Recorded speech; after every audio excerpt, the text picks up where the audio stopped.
How far have the mighty fallen when we choose to believe lies?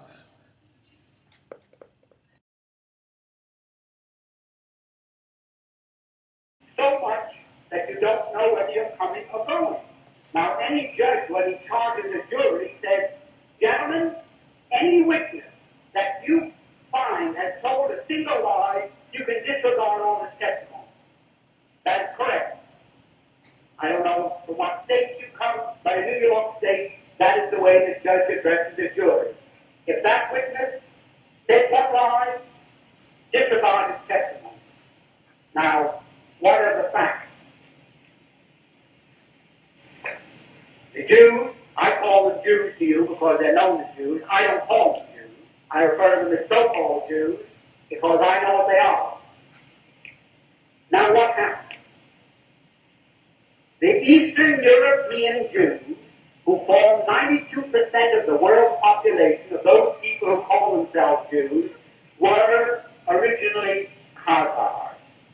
They were a warlike tribe that lived deep in the heart of Asia. And they were so warlike that even the Asiatics drove them out of Asia into Eastern Europe. And to reduce this, so you don't get too confused about the history of Eastern Europe, they set up this big Khazar kingdom, 800,000 square miles. Only there was no Russia, there were no other countries, and the Khazar kingdom was the biggest country in all Europe. So big and so powerful that when the other monarchs wanted to go to war, the Khazars would loan them 40,000 soldiers. That's how big and powerful they were. Now, they were phallic worshippers, which is filthy. I don't want to go into the details of that now.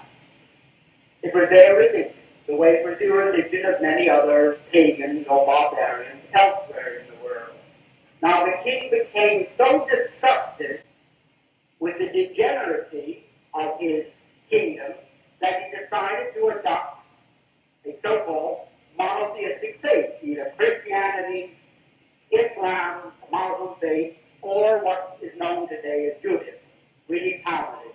So, by spinning a top, he said, eeny, meeny, miny, mo, and he picked out so-called Judaism. And that became the state religion, and he sent down to the Talmudic schools of Talmudika and Surah, and brought up thousands of these rabbis with their teachings, and he opened up synagogues and schools in his kingdom of 800,000 people, 800,000 square miles, and maybe 10 to 20 million people, and they became what we call Jews. There wasn't one of them that ever had an ancestor that ever put a toe in the Holy Land, not alone in Old Testament history, but back to time, the beginning of time. Not one of them. And yet they come to the Christians and they ask us to support their armed insurrection in Palestine by saying, well, you want to certainly help repatriate God's chosen people to their promised land, their ancestral homeland, Italy. We gave you one of our boys as your Lord and Savior. You now go to church on Sunday and kneel, and you worship a Jew, and we are Jews, well, they were pagan Khazars who were converted just the same as the Irish. And it's just ridiculous to call them people of the Holy Land. Imagine if the 54 million Chinese called themselves Arabs. Imagine. Well, you say they're lunatics. Any man that believes that those 54 million Chinese are Arabs must be crazy. Now, these pagans, these Asiatics, these Turco-Finns, they were a Mongoloid race who were forced out of Asia into Eastern Europe. They, likewise, because their king took the faith, the Talmudic faith, they had no choice. Just the same as in Spain. If the king was Catholic, everybody had to be a Catholic. If not, you had to get on a stage. So everybody They lived on the land just like the trees and the bushes. The human being belonged to the land under that feudal system. So they all became what we call today Jews. Now imagine how silly it was for the Christians, for the great Christian countries of the world to say, we're going to use our power, our prestige to help repatriate God's chosen people to their ancestral homeland, their promised land. Now, could there be a bigger lie than that? Could there be a bigger lie than that? And because they control the newspapers, the magazines, the radio, the television, the book publishing business, they have the ministers in the pulpit, they have the politicians on their soapboxes talking the same language. So naturally, you believe black is white if you heard it often enough. You wouldn't call black black anymore. You'd start to call black white, and nobody could blame you. Now, that is one of the great lies. That is the foundation of all the misery that has befallen the world.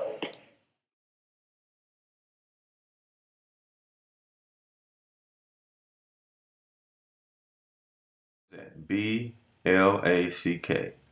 Okay, so while spelling those words out, which you learned how to do as a child, the first letter is B. And B, of course, sounds exactly like a word. That word is be, and be means to simply exist, to be. Okay, so be and exist. That's basically what that means. Be means exist. And then the second part of the word, or the second letter that you come to, are letters, combination of letters that you come to that sound like a word, is lack. And lack means not enough of something, something's missing, it's not all there, it's not complete. It's less, basically. Okay, so be lack in a subliminal way, it contains all the characters, they're right there, so you can see it and you accept it subliminally because of not only the words and the sound that it point to, but the word association that go with the word itself. Okay, it's like a formula and it's constantly there with the rules of grammar. Okay, so be lack, it asks you to be less than. And if you say you are be lack, then you have just accepted those particular set of circumstances. So that's black.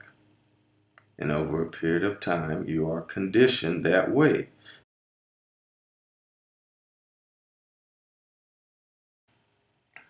The first letter that we come to that sounds like a word in white is W. And W sounds like two words, double and you. Double twice the amount of you, the person you're addressing. The second word are letters that come together to form a word. Second word we come to is either high or height. If you use the rest of the words, height. Okay, so W and height. Height, it doesn't spell the word height, but the sound points to a word height. It points to the word height. And height is a high place or area. It's the definition for it. The measurement from the base to the top of something or high place or area. So one person is elevated by the W height status, being called that, and one person is lowered by the B lack status.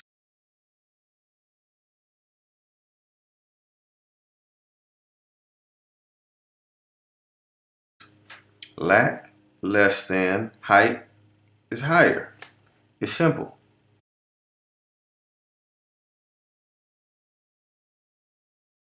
How can you hope to change if you continue to use the same words that reinforce the same stereotypes? If you want to ensure your change, you will have to change your words.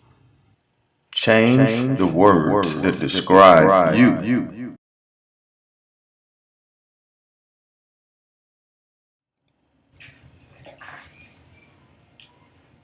I know you're Neil. You're right with you. You're the Oracle? Bingo. Not quite what you were expecting, right? Do you think you are the one? Honestly, I don't know. You know what that means? It's Latin. Means know thyself. You believe black is white if you heard it often enough. You wouldn't call black black anymore. You'd start to call black white, and nobody could blame you. B. Black. Black. W. Height. White. I'm gonna let you in on a little secret. Being the one is just like being in love. No one can tell you you're in love. You just know it. Through and through. Balls to bones.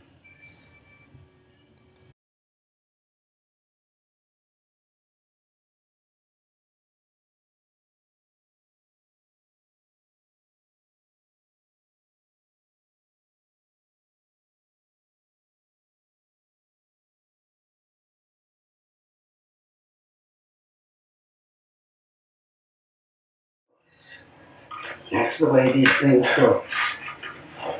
What's funny? Morpheus. He almost had me convinced. I know. Poor Morpheus. Without him, we're lost. What do you mean, without him? Are you sure you want to hear this? Morpheus believes in you, Leo. And no one, not you, not even me, can convince him otherwise. He believes it so blindly that he's going to sacrifice his life to save yours. What?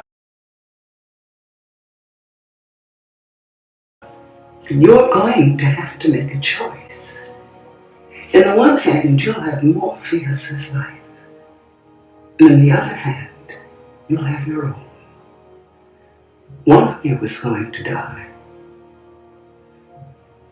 Which one will be up to you. I'm sorry, kiddo, I really am. You have a good soul. And I hate giving good people bad news. No. Don't worry about it. As soon as you step outside that door, you'll start feeling better. You'll remember you don't believe in any of this fake crap. You're in control of your own life. Remember? Here. Take a cookie.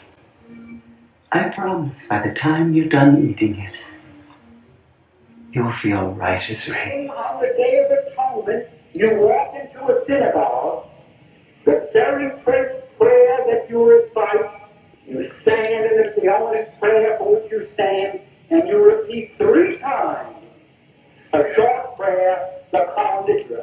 You enter into an agreement with God Almighty that any oath, vow, or pledge that you may make during the next 12 years, 12 months, any oath, vow, or pledge that you may take during the next 12 months shall be null and void. The oath shall not be an oath.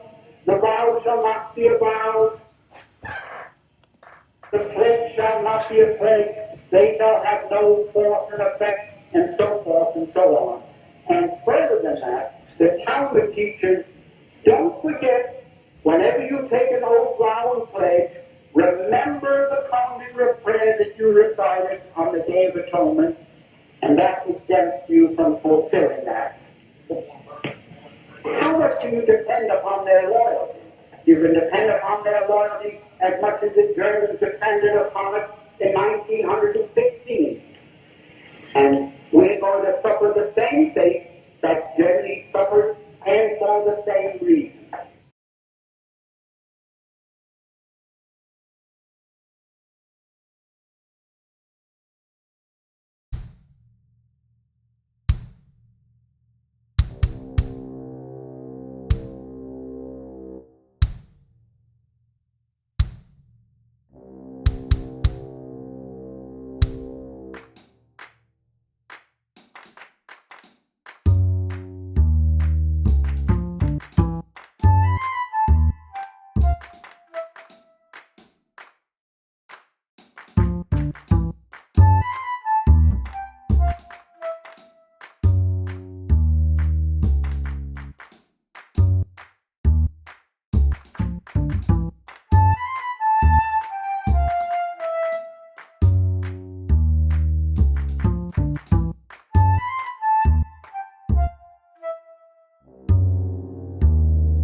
See the picture in your mind. And that's what it's all about, the images in your mind.